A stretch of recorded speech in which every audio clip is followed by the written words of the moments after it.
Yo, what's going on, guys? Welcome to a brand new week and welcome to a brand new edition of what we like to call the Clash of Le Champions. I'm your host, the vegan you believe in, Conscious Kurt, aka the Professor in the flesh as always. And my co host needs no introduction, but fuck it. It's gonna give y'all one anyway.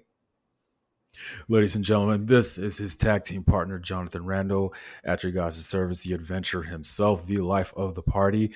And you could follow our podcast on our social media platforms on Instagram at champs.clash and on Twitter at the champs clash. Kurt, how you been?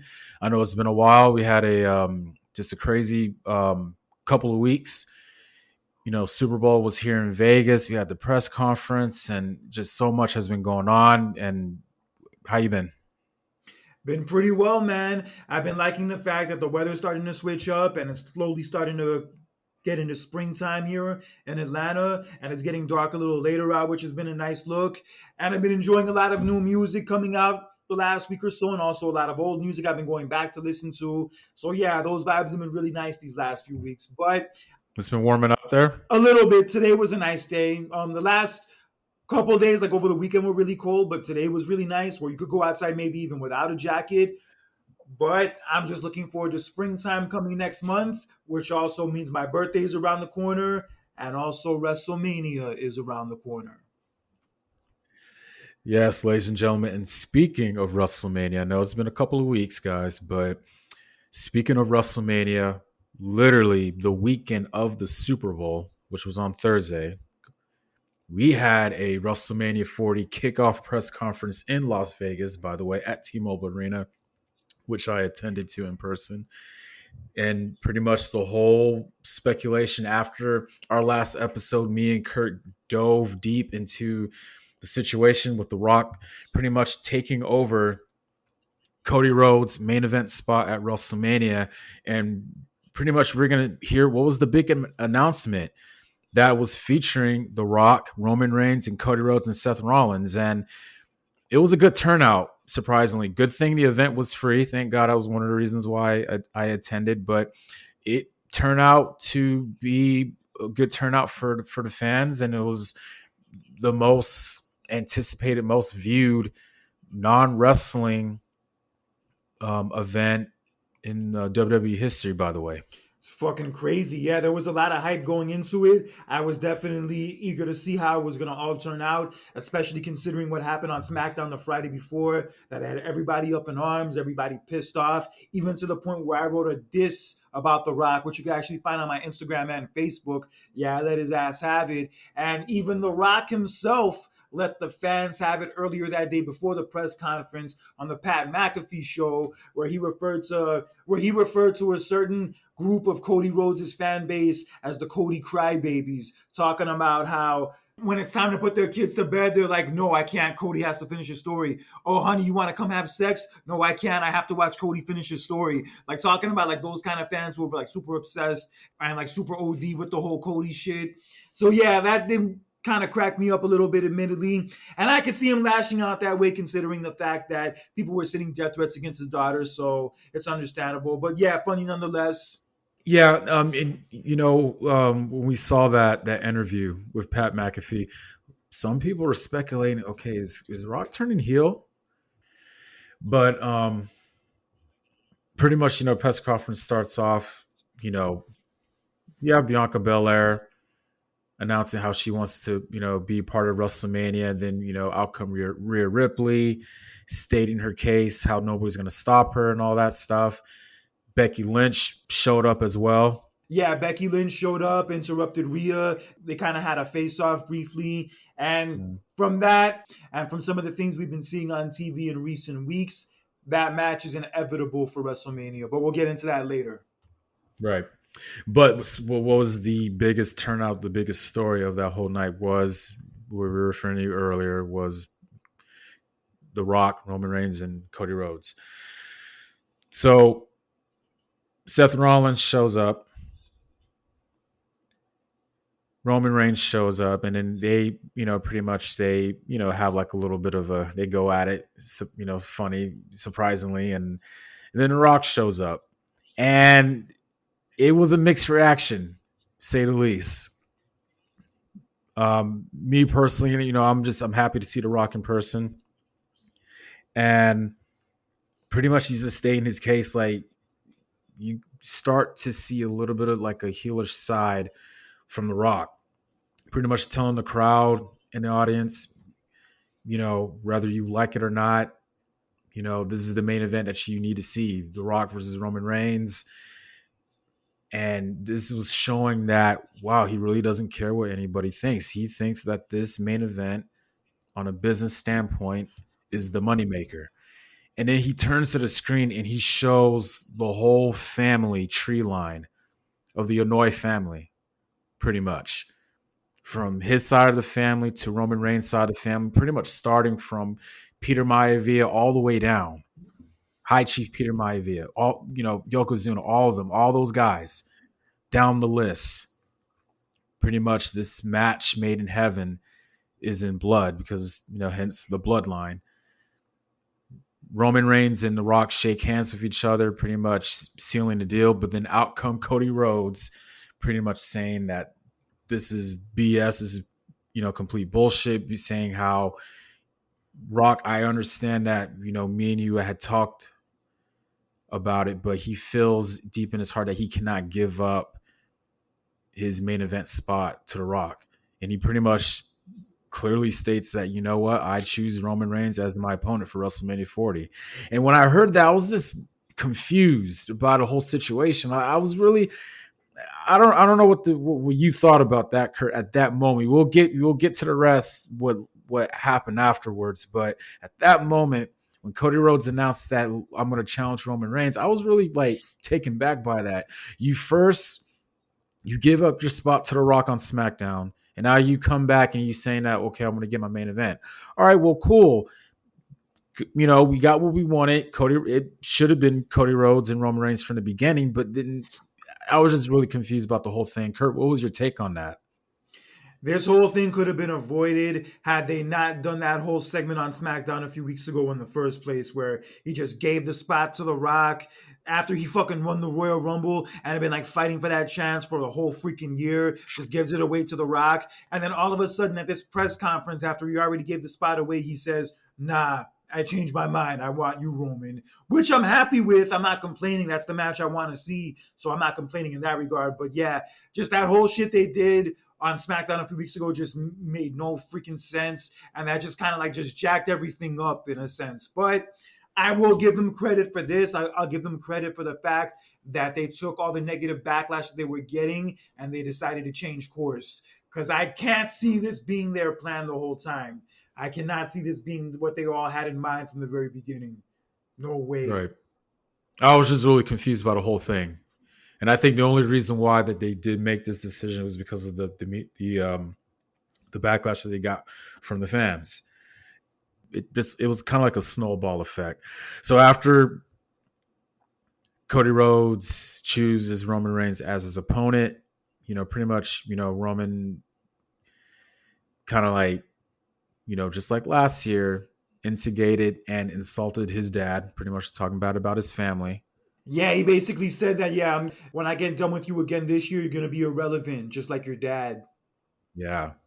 But then Cody chimes back talking about, since you're going to talk bad about my dad and about my family, he pretty much shoots back and talks about his family, talking about how if your dad, your, High Chief Peter Maivia were still around, they will be ashamed of how you are.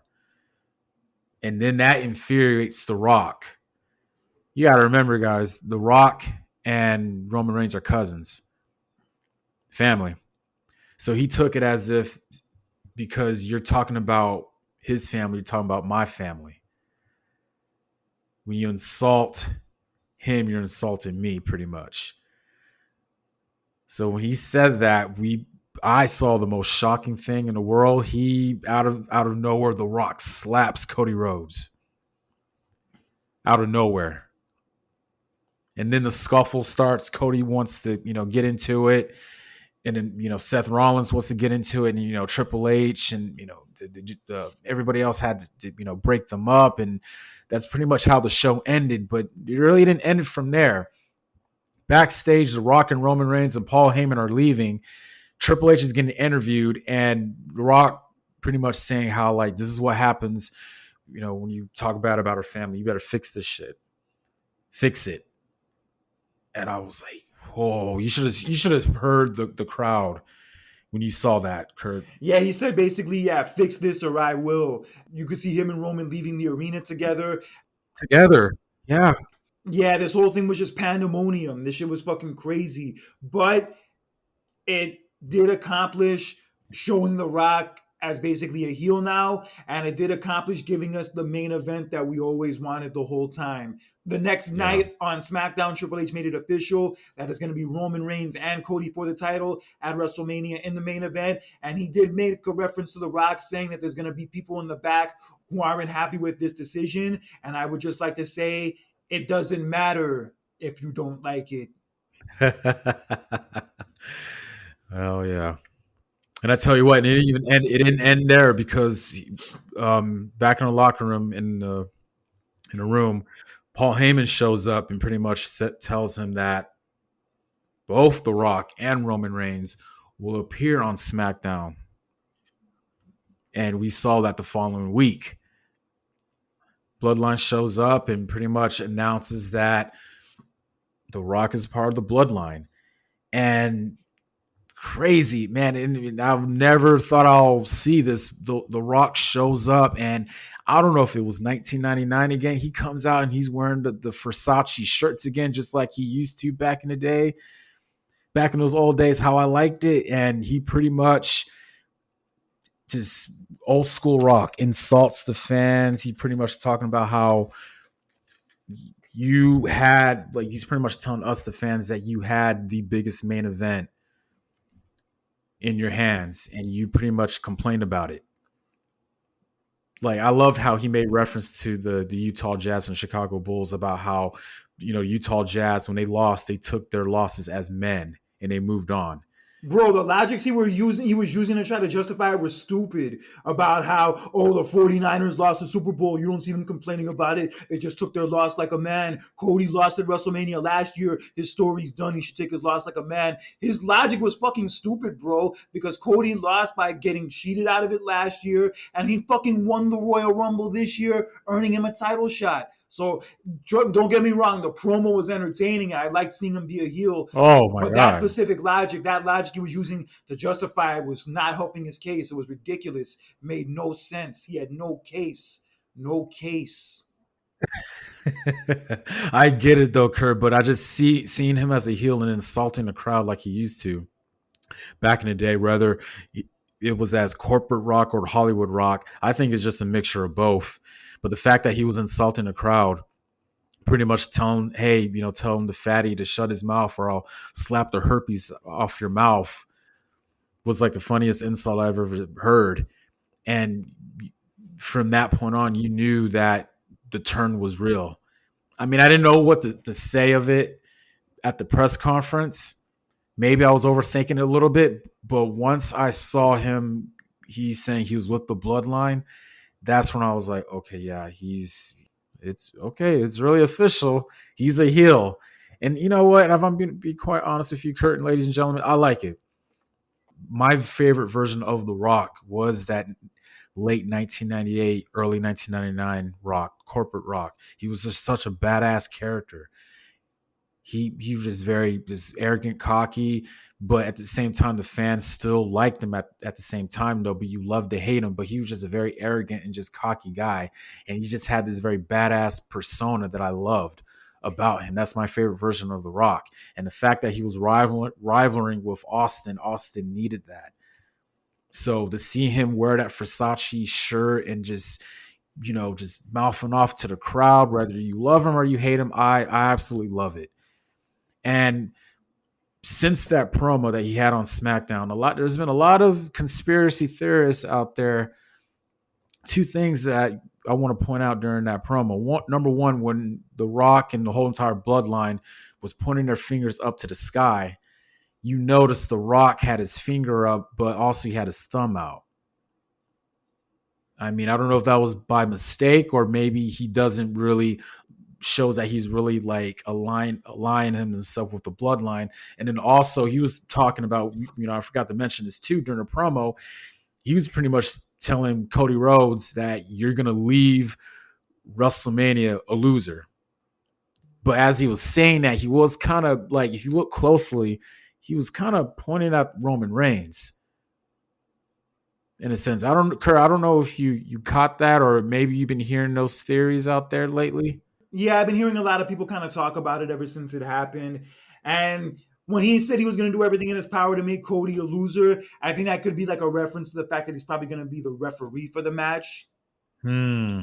But there is a chance that The Rock in this whole storyline could play the role of Mike Tyson in 1998. True. True. It could very easily go down that way where he pretends to be on Roman's side, but he ends up screwing Roman in the end and helping Cody win. That is true. Or Or it could be a case where The Rock cost Roman the title by accident, and that gets Roman pissed off at him, and then they have a whole blow up about it afterwards, and then The Rock gets the rest of the bloodline to turn on Roman, and then they side with The Rock. It could go down that way too. But I think we do get Rock and Roman, but we do get it at next year's WrestleMania as opposed to this year. And that is a smart idea because it makes more sense to do it next year with more of a story as opposed to just rushing into it this year just because, oh, we can make a quick dollar off of it or we could do a big buy rate off of it. I mean, I get that it's a business and all. I understand that, but shit still has to make sense. I like your first guess about how he could play like the role of a Mike Tyson back then, about 25 plus years ago. Tyson's with DX, but the whole entire time it was to do it to get the title off of Shawn Michaels. Where I could see the same thing, Rock doing the same thing with Roman, where I'm really not with the bloodline. I'm just doing it so I get the title off of him. I could see that. But either way, Cody beats Roman at WrestleMania. That is the only logical outcome. I've been saying that ever since last year at WrestleMania, and I still will keep saying that until WrestleMania concludes this year. But the one thing that I did notice from the press conference from The Rock and Roman joining forces, Roman kind of feels like the sidekick now. True though, because if you remember, if you look closely, when The Rock was pretty much getting in the face of Cody, you could just tell Roman was literally taking a big back seat to The Rock. You know what I mean? You gotta remember, it's The Rock, dude. I mean, like, come on, it's The Rock. Like, no offense to Roman, but that's The Rock. He's like that very important figure in that family. You know what I mean? So I hope, you know what? Now that I think about it, I hope this is not a Chris Jericho Triple H situation where Jericho was the champion, but he was kind of like the third wheel. Yeah. When that whole storyline was just between Stephanie and Triple H, which was that kind of left.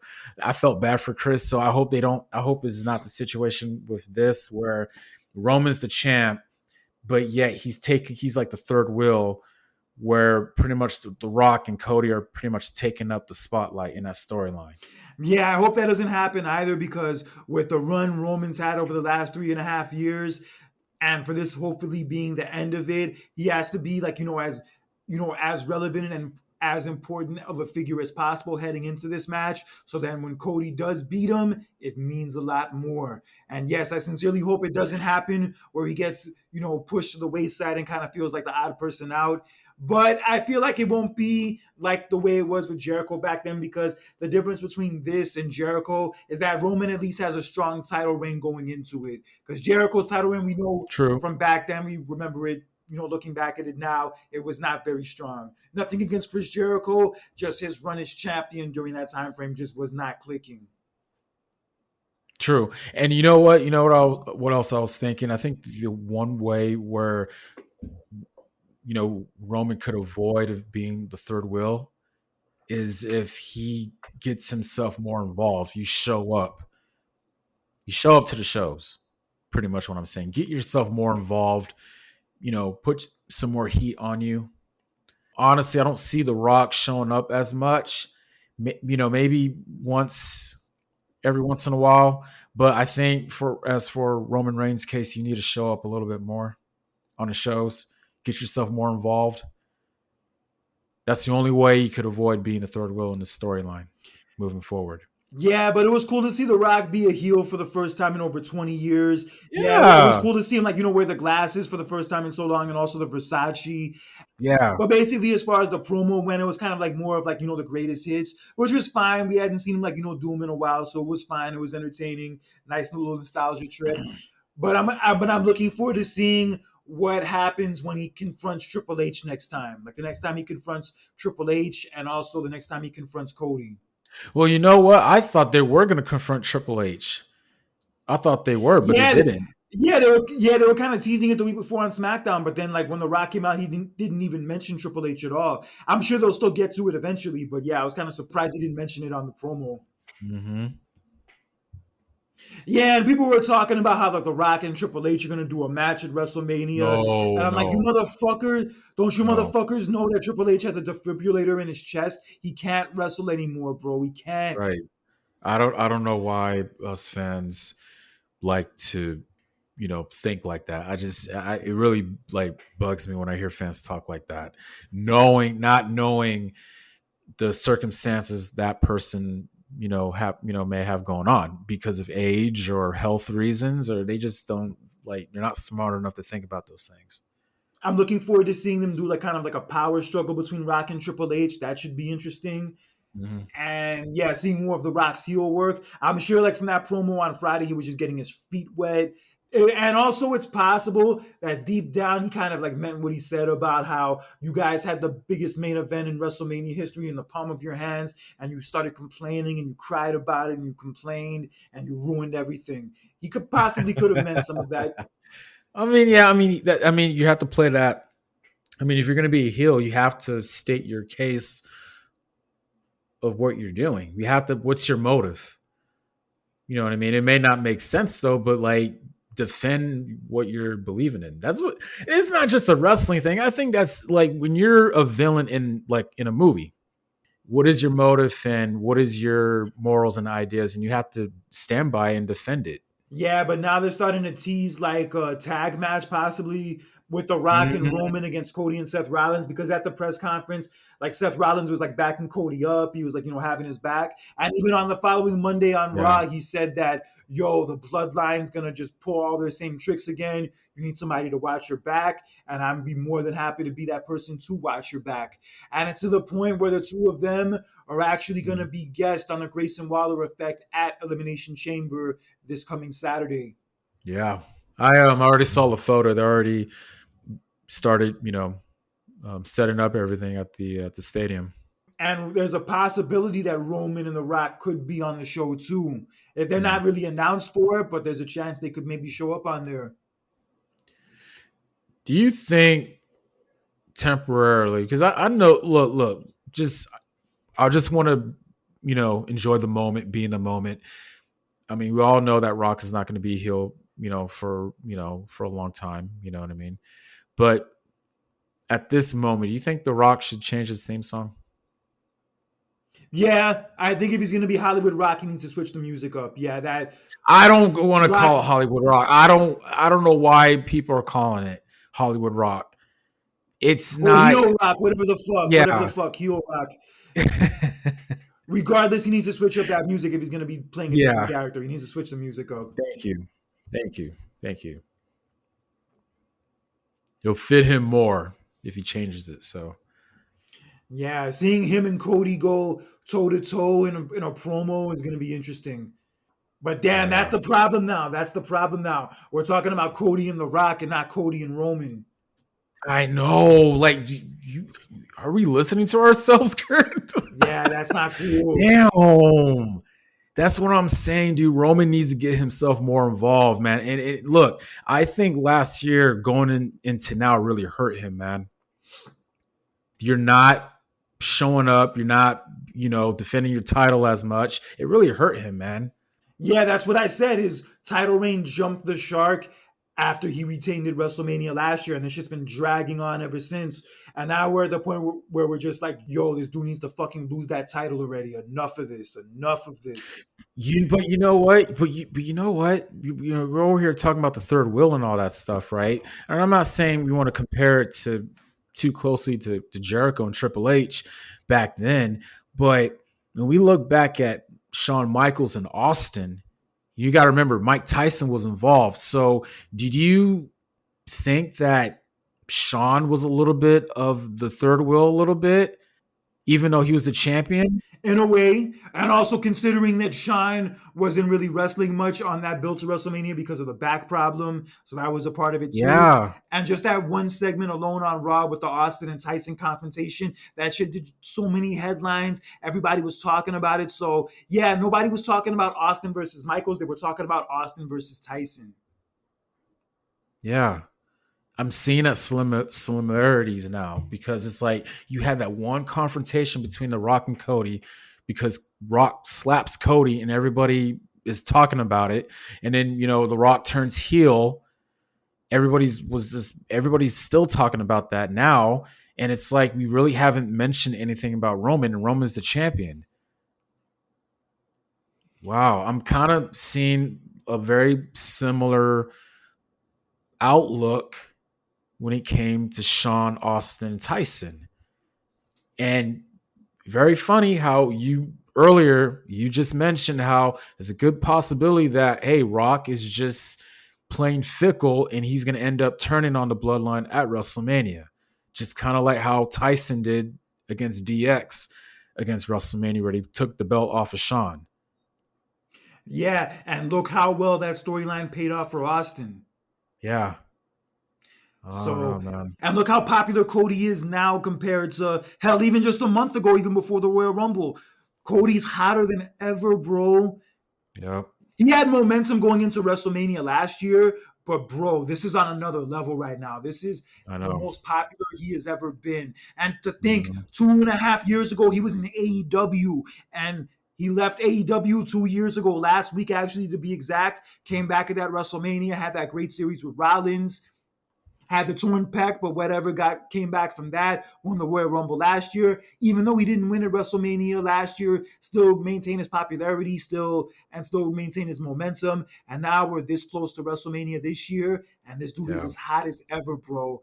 Now Yep. is the time. Now is the time. Now is the time to crown this dude, and it's going to I happen. know. It is going to It, happen.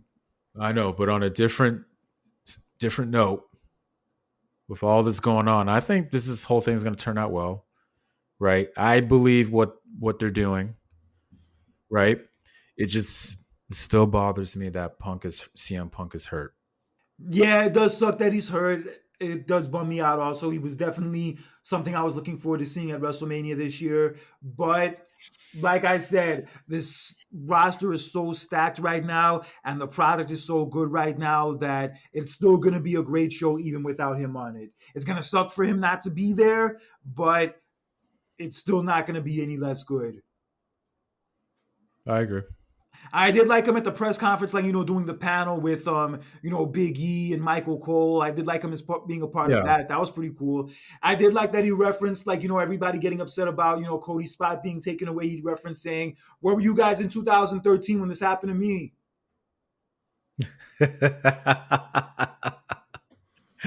Yeah. Yeah, I wouldn't mind seeing him being an announcer. He could be an announcer, while he's still healing up from his injuries. He could do or have like a talk show. I mean, he could show up at WrestleMania and just announce. That would be dope. Yeah, that would be cool. And then from what it's looking like now, it seems like they may do that tag match with Cody and Rollins against Rock and Roman, but it possibly could be on night one of WrestleMania.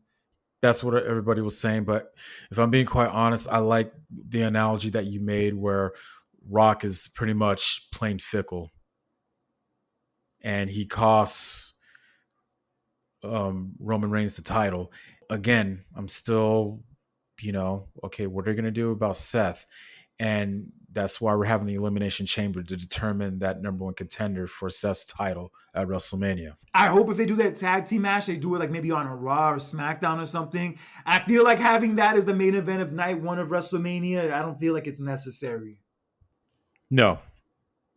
It'd be cool to see, but I'd rather see like on a Raw or something, or like or maybe like a house show. They could do it beforehand and put it on Peacock as like a special event. Oh my God. You know how, geez, you know how a lot of views that would get that event alone. Yeah, like a Saturday night's main event special or something. They could do something like that. Yeah, they could. I would rather them Yeah, do that than do the match at WrestleMania. I would rather do it that way. true. Look, I love the analogy that you put out there about how Roman could, I don't know, maybe be like a special enforcer or something like that. Yeah, definitely. But speaking of Elimination Chamber, let us get into that card real fast as it will be taking place this coming Saturday in Perth, Australia. And it's going to be happening at 5 o'clock in the morning, my time, and 2 o'clock in the morning, your time. 2 a.m. in the morning. Yes, sir. Good God. Oh my God. That's how the early. Jesus. Woo. Who am I complaining? I'm always up late at that, especially on a Saturday. So who cares? But damn, 2 a.m. though, 5 a.m. for you. Okay, all right. Let's get to it. Yeah, so for the Undisputed Tag Team titles, we do have the Judgment Day of Finn Balor and Damian Priest defending against Tyler Bate and Pete Dunne. Man, I'm so glad Pete Dunne. Man, they changed up his gimmick, how it should have been. Back in the day when he was on NXT, loved it. I like what they're doing right now, but I see Judgment Day retaining. I can see that happening too. I can see them retaining, and I feel like if they do drop the titles, they're gonna probably drop it at WrestleMania to R-Truth and The Miz. True, and you got to remember. Also, let's not forget Finn Balor's contract expires after WrestleMania, I believe. Yeah, that also. But I feel like these are the last legs of Judgment Day, and then after WrestleMania, somebody's leaving. Yeah. Oh yeah, I see that. Yeah, so I see them probably retaining the titles in this scenario, although I do think it's going to be a kick-ass fucking match. Mm-hmm. But Judgment Day, I do think retains. Okay. And then for our next match, our first out of two Elimination Chamber matches, this one will be for the number one contender for the Women's World Championship at WrestleMania. That will be between Becky Lynch, Bianca Belair, Liv Morgan, Tiffany Stratton, Naomi, and a returning Raquel Rodriguez. So happy she's back. Yeah, she was dealing with some kind of illness, and yeah, she did make a return last night and Mm-hmm. won a last chance battle royal to get into the chamber match. And I was hearing supposedly initially that spot was going to go to Jade Cargill, but they Oh, decided not to go in that direction I see. because apparently they don't want to have her in the chamber match if she's not going to be like winning a title anytime soon and not really going to be in the title picture anytime soon. So I guess maybe if that is true in their case, they don't want to put her in a match like this where she's going to lose right away when she just debuted. So I guess that makes sense. Hmm. Well, we've pretty much predicted this for months already, but we all know that Becky Lynch is going to win, so that's who I'm picking. Yes, especially considering they've had like so many run-ins backstage over the last few months, brief run-ins, and also they went face to face at the press conference 2 weeks ago. It's been inevitable that we were going to get this match at WrestleMania, and I do believe it does happen as Becky Lynch wins her first Elimination Chamber match and punches her ticket to WrestleMania to face Rhea Ripley. It is going to happen. But I will say I really like this lineup. This lineup is fucking stacked. I'm looking forward to this Oh match. yeah, let's not leave out Bianca Belair. You know what I mean? She's like that wild card in this matchup as well. You know what I mean? So she has a lot to prove in this match, though. But all due respect to Bianca Belair and also Raquel Rodriguez, but at the same time, Becky Lynch needs this match. So, and this is the match that I think everybody wants to see is Rhea Ripley versus Becky Lynch. Yeah, definitely. And everyone was heavily criticizing that segment they had on Raw last night where all six of them came out and like we were kind of like all talking over each other and talking about how they were going to win. And everybody was relieved that Nia Jax came out and attacked all of them.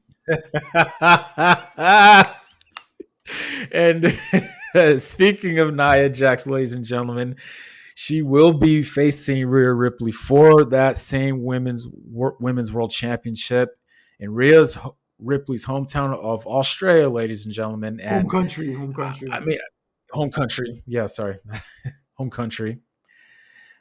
I love the push that Nia Jax is getting, but you got to remember Rhea Ripley is going to retain the title. Do I think it's going to be a good match? Yes, I do.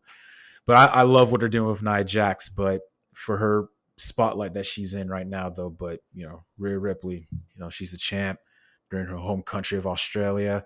We both know that it's going to be Becky versus Rhea at Mania. So yeah, Rhea Ripley's going to retain. And there's a chance this match could even go on last. Oh yeah. Nia Wouldn't be Jax is the surprised. perfect opponent for Rhea for this setting because Nia Jax is a heat magnet. She can get the crowd to hate her like with the snap of her fingers. And as Rhea Ripley's home country, Rhea Ripley's one of the hottest acts in the whole company. She's on a tear right now. So yeah, it's a perfect combination. But yes, I do think the match will be solid. Yeah. But ultimately, no surprise, Rhea Ripley is going to retain and take that title to WrestleMania to defend against Becky Lynch. Yeah, and also, this was a matchup that I've been wanted to happen like months ago, ever since Nia Jax returned, because who was the first person she took out? Rhea Ripley. That's right. Yeah, that's Yeah, right. Rhea Ripley was out for a good couple of weeks because of Nia Jax. And I said to myself, oh my God, they need to do this match, because before all that, Rhea Ripley really wasn't, in title matches or wasn't making use of the title and all that stuff. And then out come Nia Jax. And I was like, dude, here's your match. Do it. They didn't do it yet. And this is the perfect time to do it. So I'm glad they're finally doing it. And I'm happy for it. I'm looking forward to seeing how bonkers that whole stadium goes when her music drops. Yeah. Oh yeah, lately she's been getting very positive reactions from the crowd. She got positive reaction at the press conference, so you're going to get a very loud positive reaction in her home country of Australia. So it's not a surprise to me. So that could possibly be the main event, but the other match that anticipated match that we're looking forward to is the men's Elimination Chamber match. And I'll determine the number one contender for the World Heavyweight Championship at WrestleMania. That will be between Drew McIntyre, Randy Orton, Bobby Lashley, LA Knight, Kevin Owens, and Logan Paul. The douchebag fuck.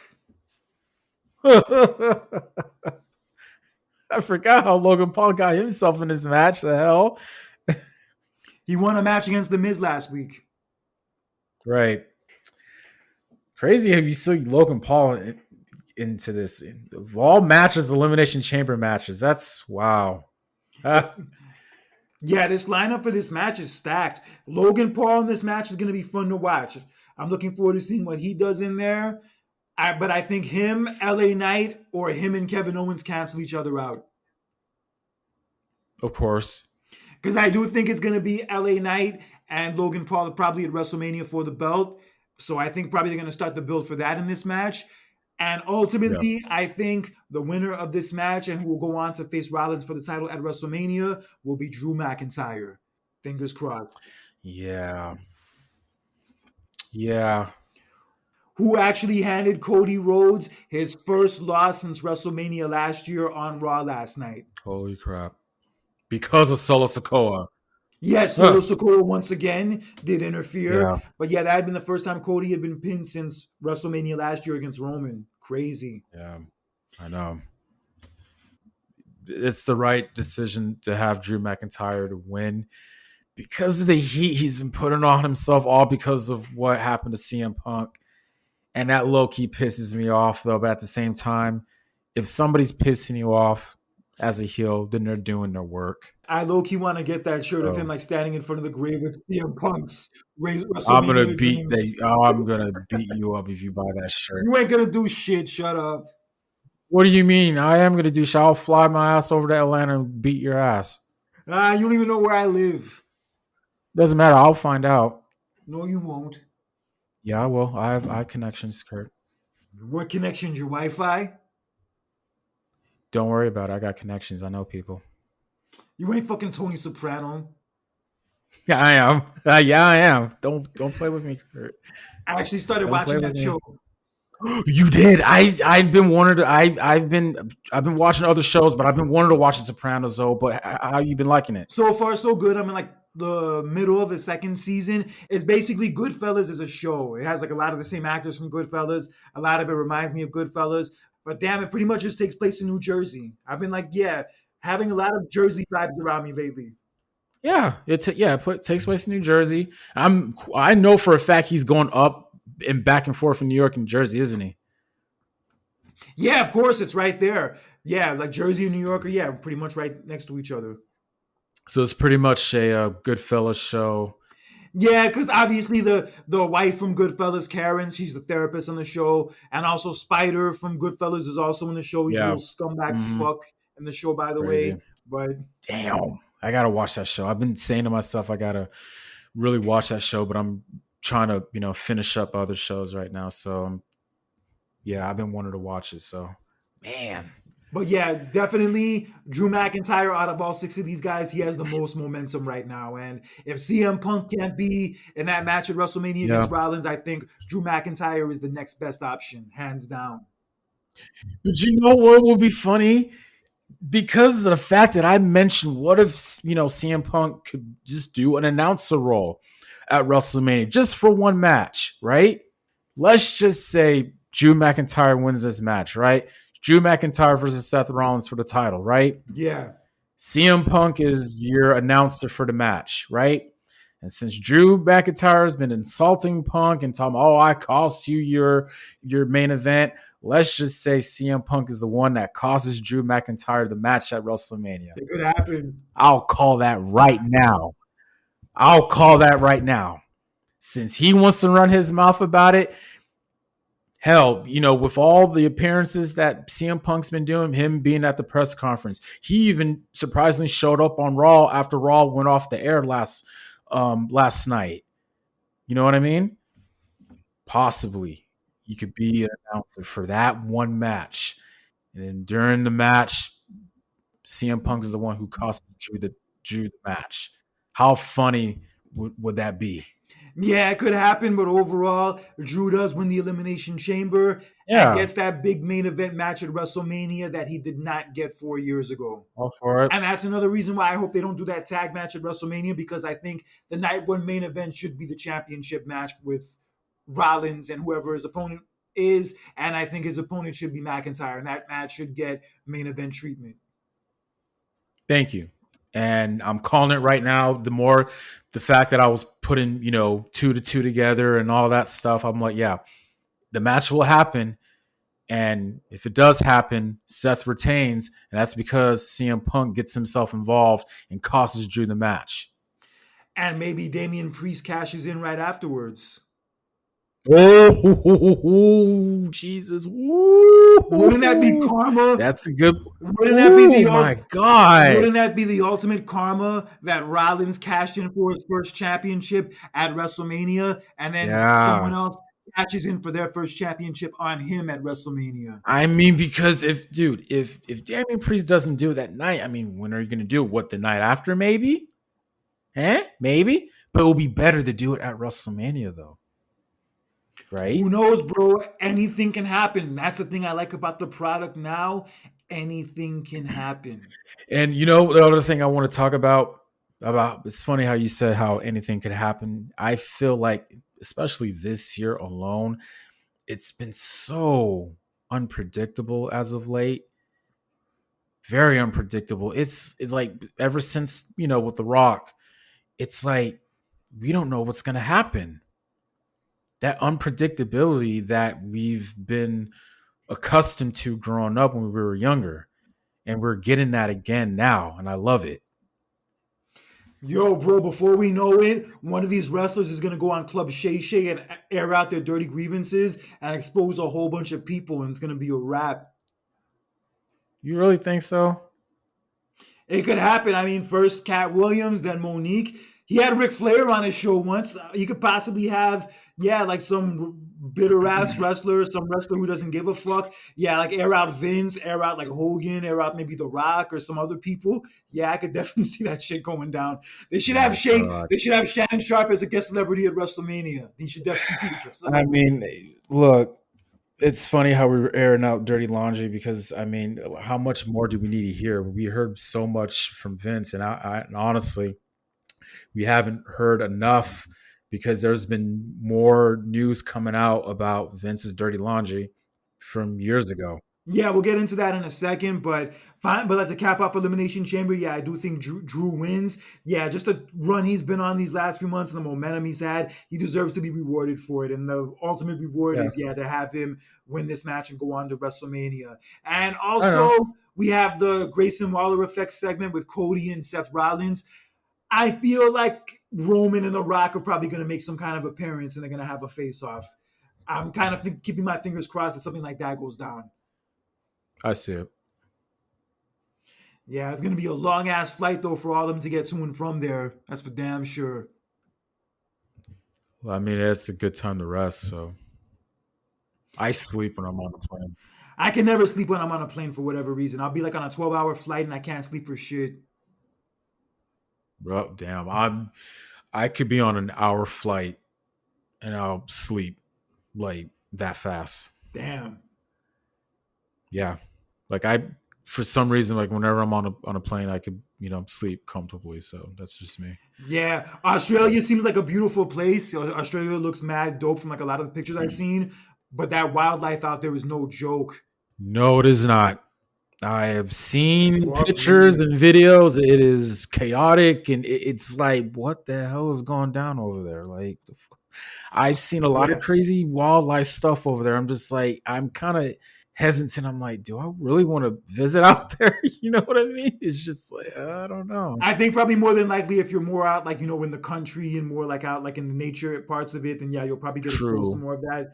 But maybe more in the true. city, not so much. But yeah, I've seen some crazy ass shit in Australia where like people will be going to the supermarket and like pulling out like the box of pasta and like when they pull it out, there's like a snake's head like waiting right behind it. I'm like, yo, what the fuck? Literally. And there's like the biggest spiders I've ever seen. And I'm like terrified of spiders. It's like freaking Arachnophobia type shit. right. It's like, what the hell is going on over there? Yeah, bro, fucking that wildlife is no joke. Like Jake the Snake Roberts would fit in over there perfectly, but Oh I don't know yeah. about Oh my ass. nope. Hell no. Yeah, but I'm looking forward to the show. I'm looking forward to seeing what the setup looks like. I think this is like one of the first real times I think, other than like the Saudi Arabia show 2 years ago, where they're doing one of the February PLEs like at a stadium. Yeah. Imagine if like No Way Out 2001 had taken place like at a stadium, like if Vegas had like an actual stadium back then. Mm, true. True. Yeah, I still maintain that early 2001 period, the best pay per view trilogy WWE ever did, where all three pay per views consecutively were top notch. Yeah. I'm just waiting. I'm just waiting for them to make their announcement for WrestleMania next year. So I'm sure it's coming soon. Vegas, yeah. hopefully, will be that announcement. Yes. Hell yes. Yeah, because the Super Bowl was just there. They were just there for the kickoff Yeah. press conference. It's a hot ass city. They haven't been back there for WrestleMania in over 30 years. It's time. It's time. They usually do stuff like that. They'll have these trends where if the Super Bowl is there, that following year they'll have WrestleMania there. Like I remember um, the year before WrestleMania 23, the Super Bowl was there. 2 years before WrestleMania 26 was in Phoenix, they had the Super Bowl in Phoenix where the Giants beat the Patriots. That crazy ass Yeah, game yeah, where the yeah. Giants beat them. That one. Oh yeah, and just recently the WrestleMania last year was in LA. The year before that, they had a Super Bowl there. So Yeah, it is a trend. Yeah, cities bid on WrestleMania like the Super Bowl. That's how big yeah, WrestleMania is. People can talk about how wrestling's fake, wrestling's stupid, they don't like it, whatever, and that's fine. That's the prerogative. But that shit is a big fucking draw and a big fucking deal. And you can testify to this because you went to WrestleMania last year. People come from all over the world to go to WrestleMania. yeah. And I've met a friend of mine, James, who's from England, just from because I was at the gas station. He was wearing his DX shirt, and me and him just chatted up. And if he's listening to this episode when we drop it, I hope I'm, very appreciative of our friendship because we met at a wrestling event. You know what I mean? From a different country, and I've never met a wrestling fan from a different country before. Really? Yeah, I'm very grateful for that. Yeah, bro, they're cool peoples. Yeah, I've met people from Ireland, from England, Japan. Yeah, a whole bunch of places. Yeah, it's Great to meet different fans from different places, different walks of life, and to have that same thing in common with them. Yeah, it's a good thing, Mm-hmm. bro. Yeah, but what's not such a good thing is some of the news stories coming out about Vince. And some of the stories coming out about him most recently have surrounded the late Ashley Massaro, who used to work for WWE from 2005 and 2008, and who unfortunately took her life about 5 years ago in 2019. And it came out that after she died, that like she went on a promotional tour for WWE in Kuwait in 2006. And while she was on that tour, she was drugged and raped by a man who was posing himself as an army doctor while like some woman watched the door. And yeah, she was drugged to the point where she was like paralyzed and couldn't move, but she was conscious the whole time that the rape went down. Yeah. I'm very disturbed to hear about that. And that's not even the worst part. And that's not even the worst part. When she came to WWE about what happened when they came back to the States, Vince McMahon, John Laurinaitis, and all the other executives told her that it would be best to not report it and not speak about it because it would negatively affect WWE's relationship with the military. And she ended up agreeing to do so. And WWE also agreed to not ever bring it up again. Eventually, it did come out after she passed away, and then WWE denied that they ever heard about it or denied that it even happened. And then Mm. but then very recently, John Laurinaitis' lawyer admitted to Vice that WWE and the WWE executives knew about the rape when Ashley did report it. Yeah, and they were saying that I think believe Stephanie McMahon knew about it as well. Yeah, one of Ashley's like close friends did an interview talking about how she was like one of those executives along with Vince and Laurinaitis who told her like not to say anything about it and not to report it to the authorities, etc. Yeah, apparently, yeah, Stephanie was one of those executives. Although we don't know that for sure, but for sure it was Vince and Laurinaitis that were two of the people who did tell her not to say anything. Damn. Oh man, and the fact that she's gone. You're hearing about this now. Yeah, and you wonder how much like all that shit happening to her before played into the decision she made to take her life. Dude. Oh my god, it's just That's some traumatic ass shit, man. Like that, the way that whole thing was described, like her getting drugged and barely being able to move, and then like some chick is watching the door, and like some dude posing as a doctor rapes her, and there may have even been like one or two other people who like participated in it too. yeah. Bro, what the fuck? And then her fucking job tells her not to say anything about it and just to like sweep it under the rug. And and Vince McMahon's basic words for it was saying, "Don't let one bad experience ruin everything for everybody." It's not fair. Stuff like that you don't cover it up, man. Like from a company standpoint, you don't do stuff like that. I don't care if you're afraid of I don't want to, cut ties or, whoever. Like stuff like that's very serious, man. Yeah, it's really disturbing to see like really the way they treated women, especially back then. It was in 2006, right? Was Yeah, it 2006? yeah, bro, it's some really ugly, disturbing shit, and it even makes you question sometimes like why you even watch the show in the first place because of that kind of bullshit going on behind the scenes. And there's even more to this. As more information came out, it was reported that Ashley even talked about the fact that Vince would always make passes at her, and she would like always like catch like Vince making out with like different girls backstage, and he would always try to get her to come to his hotel, and he would always and she would always try to tell him no, and like try to tell him like she wasn't feeling well or whatever. And it came to the point where she was like turning him down so much that he wrote a promo for her, basically burying her. Wow.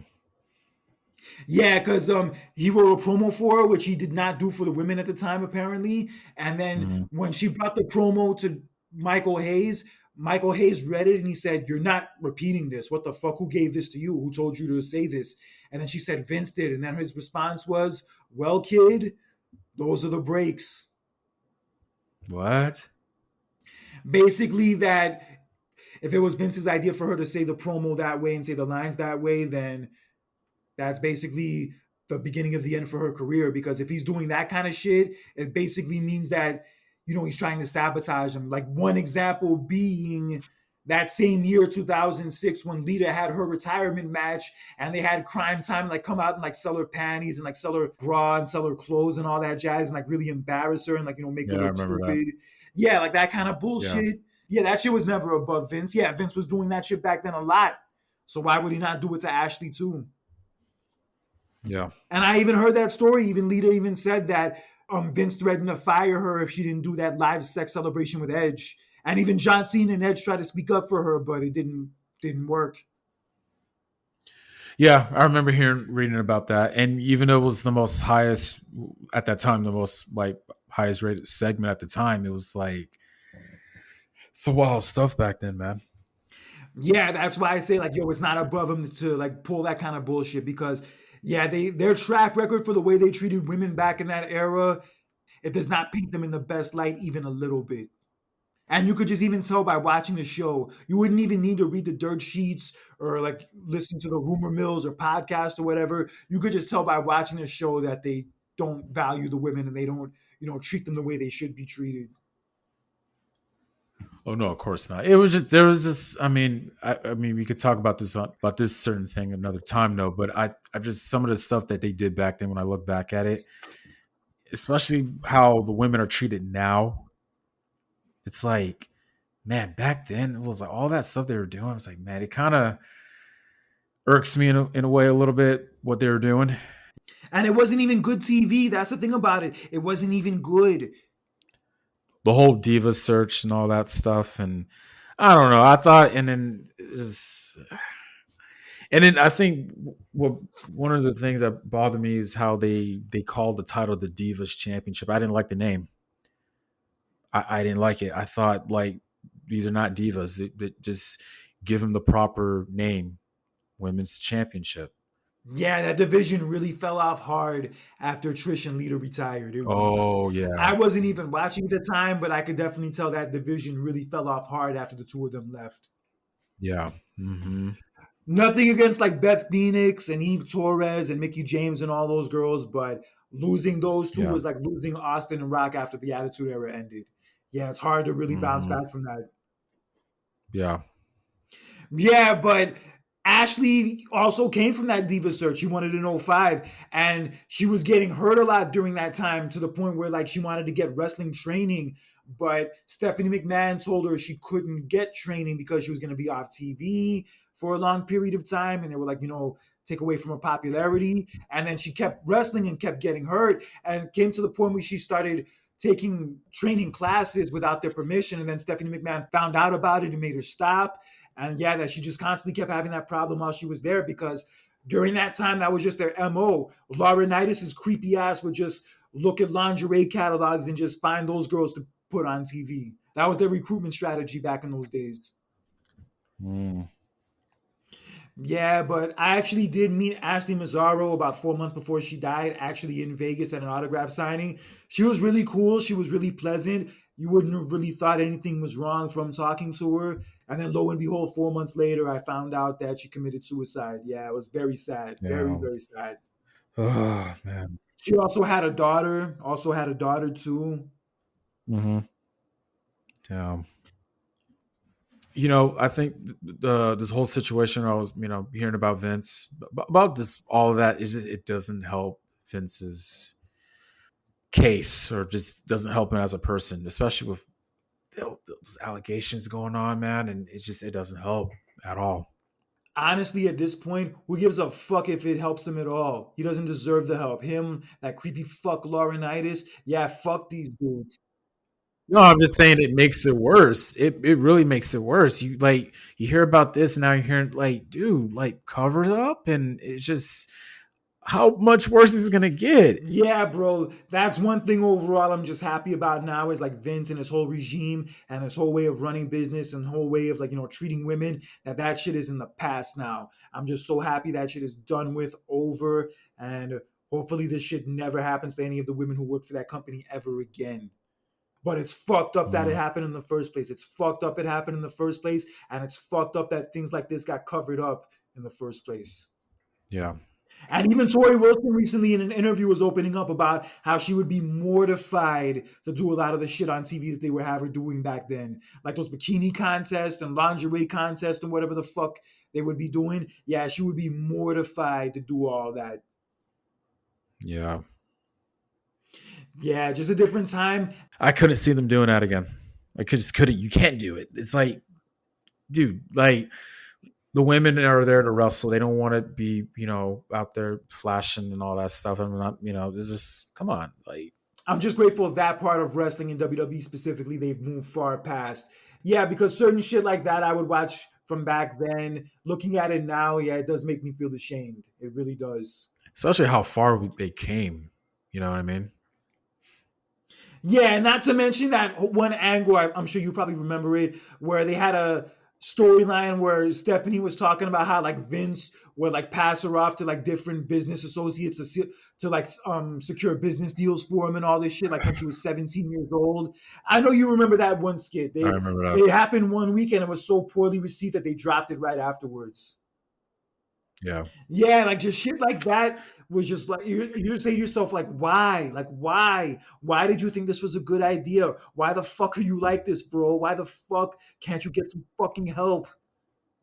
Or I think the one storyline where they thank God they didn't do it was as if they pretty much Vince and Stephanie pretty much were having incest and their Steph was pregnant. And I cannot believe they even thought about even doing it. Good, thank God Stephanie was like, no, rejected it, but just the thought of just doing that storyline was like, why would you like do something like that? Yeah, and just things like that, like those kind of weird ass ideas, and also reading those text messages from the lawsuit, you're just like, yo, this dude is fucking crazy. This dude's fucking lost his mind. This dude fucking just out there, fucking out there. Like you could always tell that he was weird from like the shit you would see on TV, but just from all of this, you could just tell that it's not just an act. Right. Yeah, but just I feel horrible for what happened to Ashley and that whole ordeal, and I'm sorry, and also for what a lot of other women who've gone through WWE over the years have probably gone through. Also, it's fucking sucks it went down that way, but I'm just grateful that they've kind of moved past that way of how the women were treated back then, and they are treated a lot better now and given more respect compared to back then. Mm-hmm.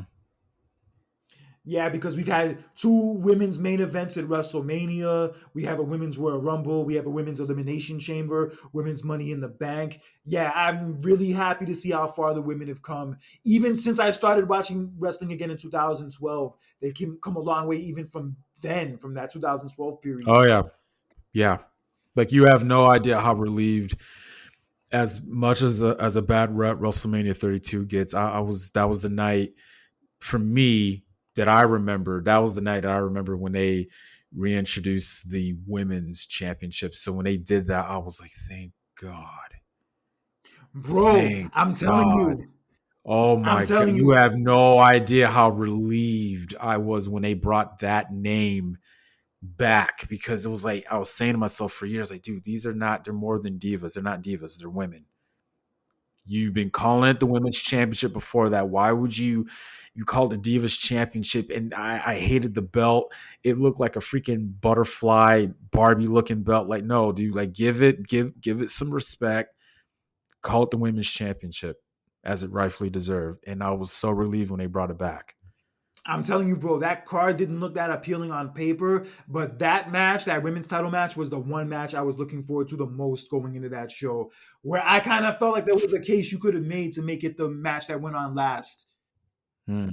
Yeah, that match definitely made that event worth going to, and I feel like from that point on, the women have been given more respect, at least from what it seems. Because I'm sure with the whole Sasha and Naomi situation a few years ago, there was still, and still up until recently, been a lot of fuckery going on with the women, and hopefully, more people like this being exposed and more stories like this being exposed will put an end to that fuckery and expose the people who were letting that fuckery go down. Right. Real talk. Mm-hmm.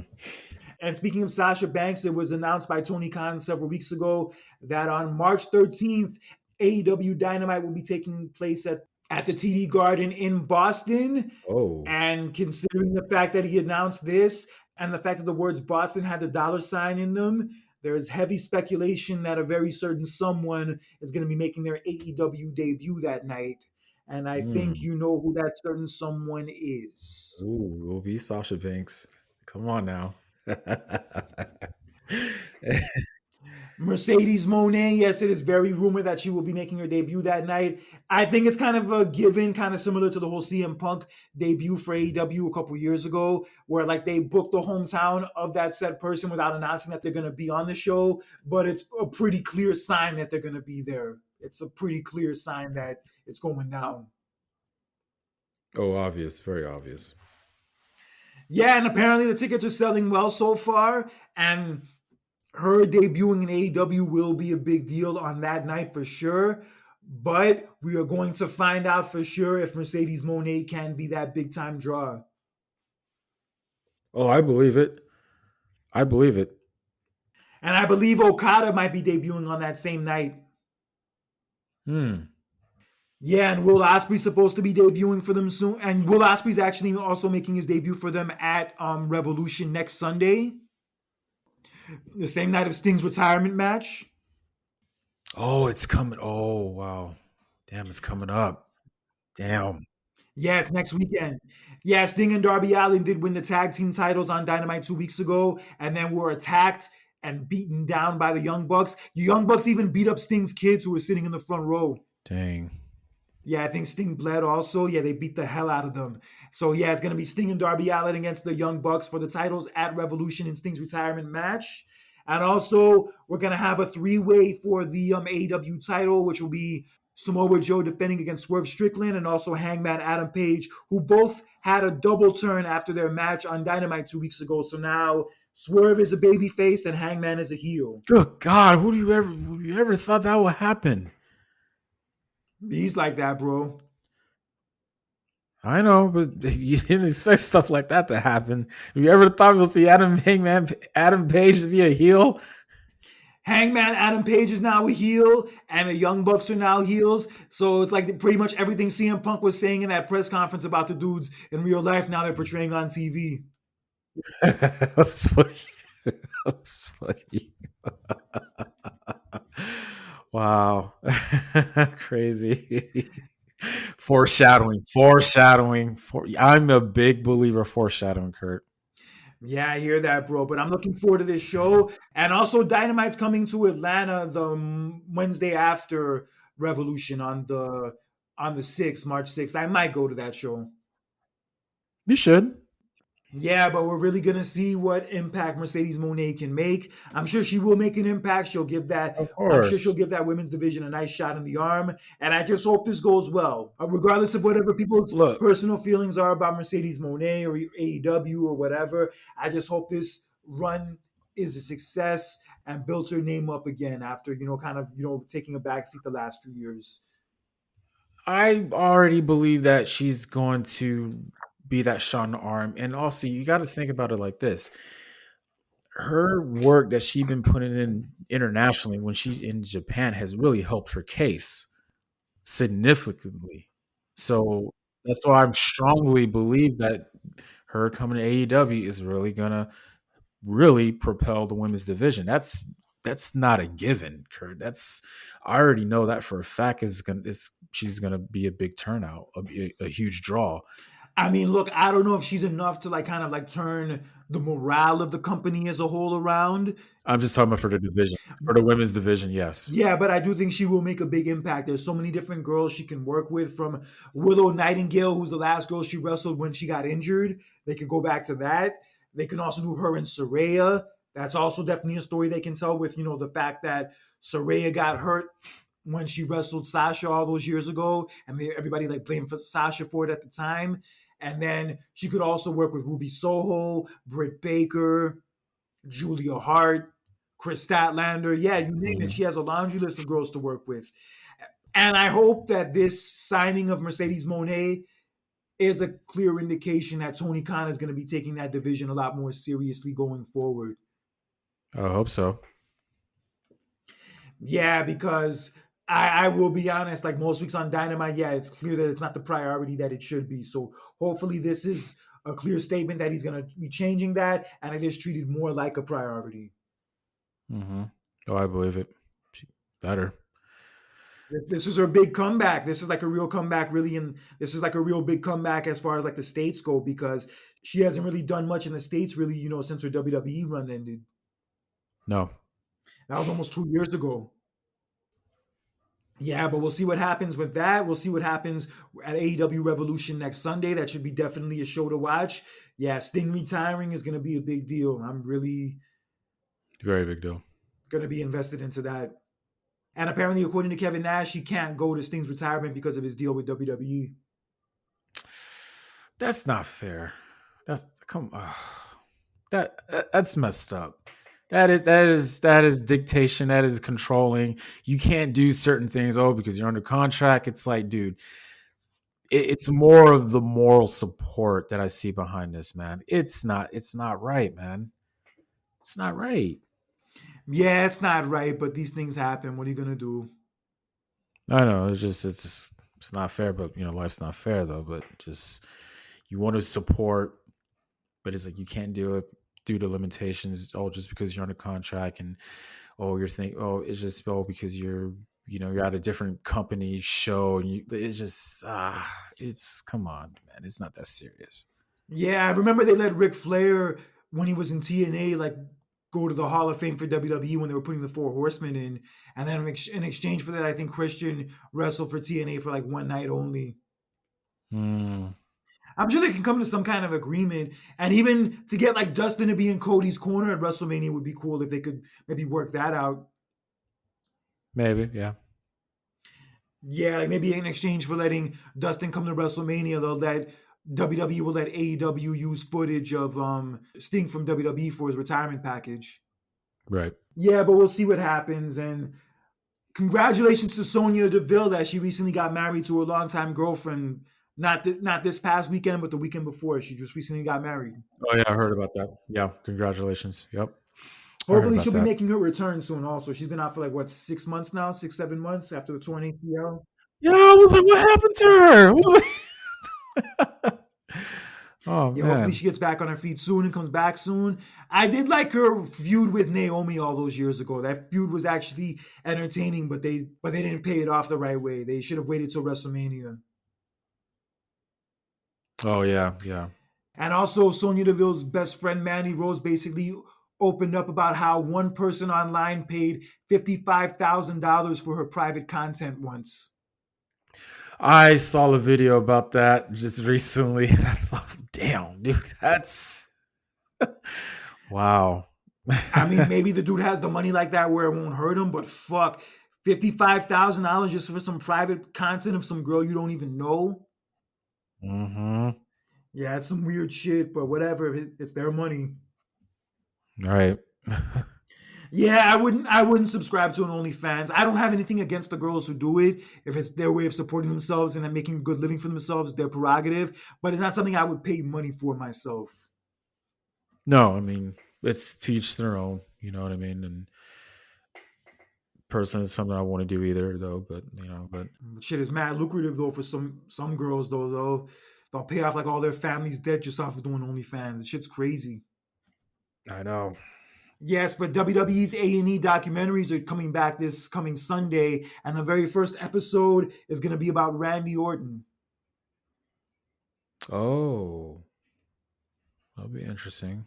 Yeah, they're going to do an episode about Randy Orton, also Diamond Dallas Page, Roman Reigns, Razor Ramon, British Bulldog, and Sergeant Slaughter. Hmm. I know that Razor Ramon one you're really gonna be looking forward to. Yeah, that one should be interesting. I mean, I've already seen his documentaries before, like the one WWE did for him a couple years ago, and also that infamous one on ESPN that showed him like go to that independent show, like really in no condition to perform, but they put him out there anyway. Yo, that shit really made me sad. That shit really just fucked me up when I saw it. Yeah, yeah, You know what I'm talking about, right? yeah. I know which one you're talking about. Yeah, like when he came out and he had like the hospital thing on his arm still. Yeah. Yeah, that shit was hard to watch. Mm. But yeah, that one I'm looking forward to. The British Bulldog one looks really interesting. Also, the Randy Orton one I think should definitely be a good watch, and the Hmm. Roman one should be good too. Yeah. Also, that show WWE Rivals is coming back too as a part of like, the A&E Sunday night lineup, and the first episode this Sunday is going to be about the feud, ironically enough, between The Rock and Triple H. Oh, pretty much their whole entire feud, right? Yep. Okay, interesting. Yeah, probably from that 97 Raw when Rock beat him from the IC title, all the way to probably, I would say, maybe the last time they wrestled on Raw in 2002. Or Mhm. no, maybe, or no, maybe up to the WrestleMania 31 segment where they had the two of them go face off and Ronda Rousey came and got involved too. I like that. That was a cool segment. I love that how those two got involved with each other. I like that. Yeah, that's kind of the mixed tag I wish we got, but we never did get. And also the Yeah. one-on-one match at WrestleMania I wish we got, but we never did get. Right. It could have happened in 2000, but they had to throw a Big Show in there. They had to throw Foley in there. They had to throw all the McMahons in there. Yeah, that whole thing was all over the place.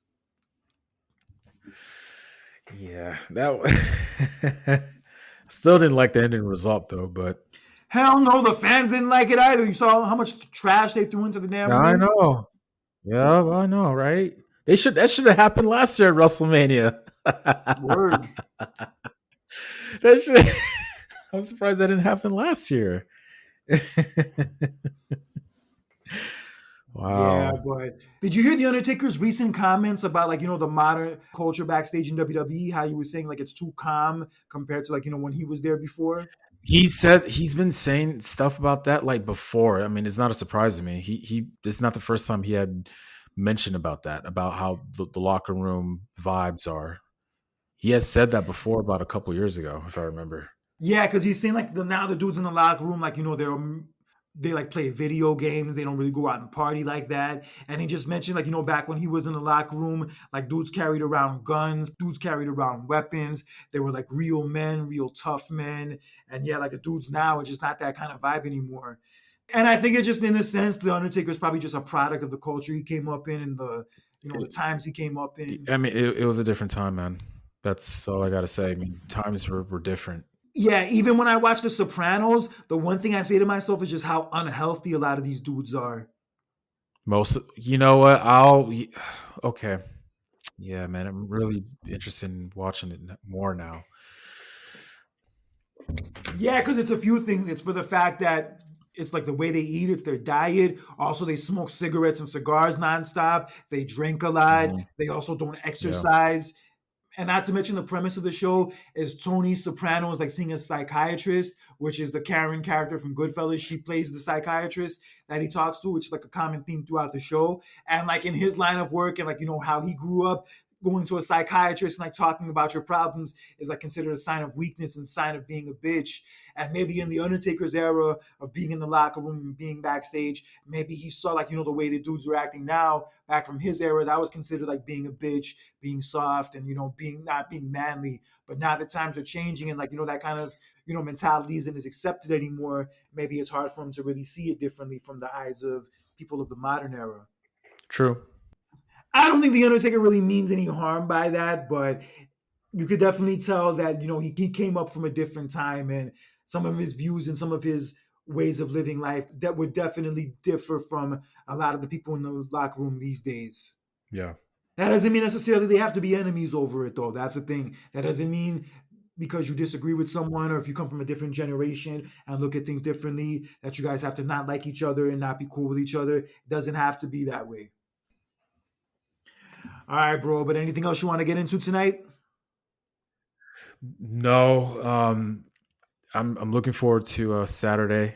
I can't believe it's this Saturday for Elimination Chamber. I mean, Can't believe it's that early. yeah, I know that too. That was about to get into, but I'll be up. I'm always up. I'm a night owl, so I'll be up regardless. So, but looking forward to that, and I'm just unpredictability we got going on going into WrestleMania. So I'm looking forward to that. I would be down to do a live stream of both of us watching Elimination Chamber on Saturday when you get home from the bar all drunk and all loud and all fucked up. And then, yeah, we could watch it together. Lately, I it hasn't that whole it hasn't been like that for me for a while though. Honestly, though, it's just been my weekends has been chill. I haven't had a hangover in a long time. I don't even remember the last time I had a hangover, but yeah. Regardless, I'm still up. I'm just probably still up like watching movies with my girlfriend or whatever. But yeah. Yeah, that's what's up. I gotta watch Oppenheimer on Peacock. It just added it to Peacock the other day. Dude, oh my god, dude. Oh, I'm gonna tell you right now. Top three, my top three favorite directors: um, Martin Scorsese, Ridley Scott, Christopher Nolan. Okay. And the reason why I wanted to watch Oppenheimer is because of Christopher Nolan, because the movies that he made are just like absolutely fantastic. Oppenheimer is a very good movie. I want to watch it again so I can actually, maybe there's some details I missed because it's a 3 hour movie. It's a pretty long movie, but it's good though. It's a very good movie. I liked it. Yeah, I need to watch that. Also, the new Bob Marley movie I heard was good. Oh, okay. Yeah, yeah. I heard about that too. You haven't watched it yet? No? No, I haven't watched it yet. I'm gonna watch it probably maybe tomorrow. Yeah, watch it. It's a good movie. It's a very interesting movie. Very the acting is very good, and there's some actors in there you'll see in that movie that wait a minute, I saw this person in one of the Dark Knight movies and all that. And Christopher Nolan's a very good director, dude. Very good director. I love that guy. Yeah, he's a beast. The Dark Knight trilogy. The Dark Knight trilogy is the best trilogy of movies I've ever seen. You need. It's one. I wouldn't say it's the best. It's one of the best. I still rank the Lord of the original Star Rings. Wars. Yeah, the original Star Wars and Lord of the Rings as like the top two best trilogies. Fair enough. Another one people talk about a lot that was a good trilogy were the Bourne series. How many? Three or four? There was a fourth one afterwards, but the first three I always heard were top notch. Okay, okay. Yeah, the Dark Knight trilogy is incredible. Back to the Future, I also thought was a good trilogy. Yeah. Also, Toy Story. So I don't give a fuck if it's a Disney movie or not. Toy Story is an incredible trilogy too. Well, how many made? Four? Yeah, they made four. Okay, because trilogy is usually just three. But Just in general, the first three in general, but just the first three in okay, general were, yeah, amazing. okay. Yeah, just Christopher Nolan is a very good director. Like that, I loved Inception. Oh, Inception's the shit. I work out to music from Inception. Oh, really? Yeah, that Inception song Time, like that instrumental. Yeah, it's on my workout playlist. Oh, I didn't know that. That's crazy. I'm trying Yeah. to think. What's another good movie he made?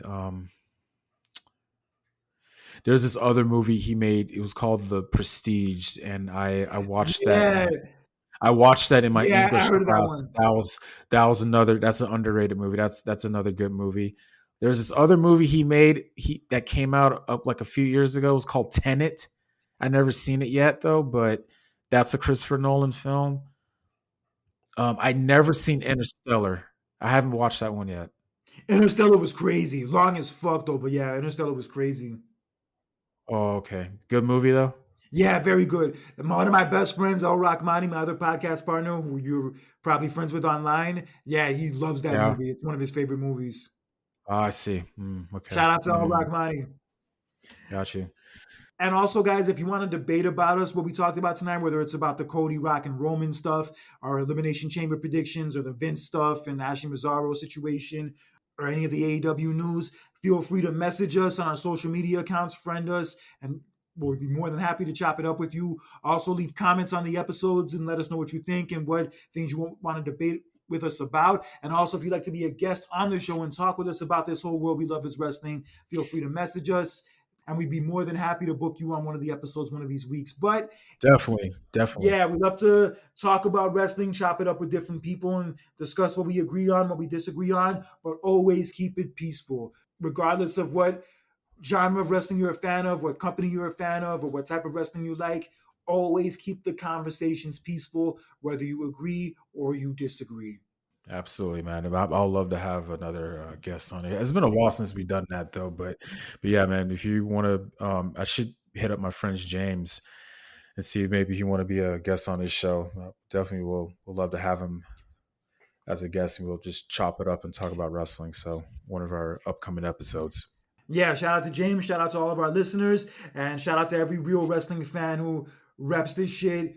even when it's not popular, even when things maybe not be on the up and up, and even if the fair weather fans have disappeared. Because real wrestling fans watch that shit because they love it, whether it's popular or not. That's right. So until next time, for John Randall, the life of the party, this is Conscious Kurt, aka the Professor, with another edition of the Clash of the Champions, where we discuss and debate all the different wrestling news, controversies, and also anniversaries that we've experienced along the way. So take care, have a good one. Hope you enjoy this episode, and remember, do not be an asshole in real life or social media, because that kind of toxic bullshit It's for the birds. is for the birds. Have a good one, guys.